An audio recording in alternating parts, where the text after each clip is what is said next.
क्यों रो रहे हो? कहा कुछ नहीं, मालिक की याद आ गई।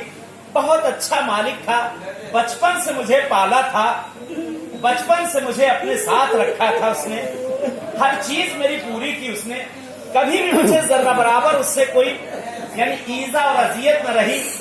बिल्कुल अपने बेटे की तरह उसने मुझे पाला था, मेरी हर ख्वाहिश को पूरा किया था।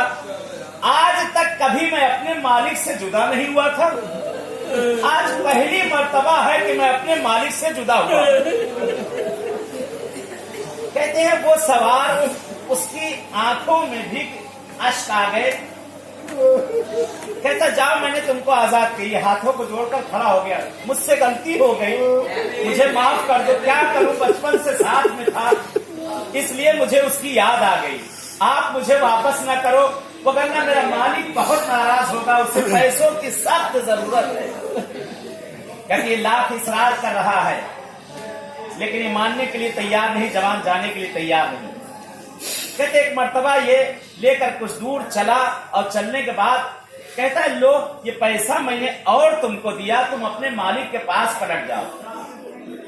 कहते मैं पलट के जाऊंगा, क्या कहूंगा? मेरा मालिक कहेगा कि मैं तुझको बेच कर आया था, तू ऐसे ही वहां से वापस आ गया।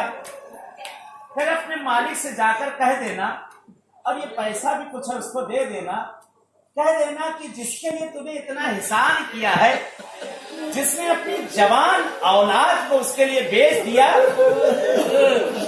उसी हुसैन ने तुझे वापस किया।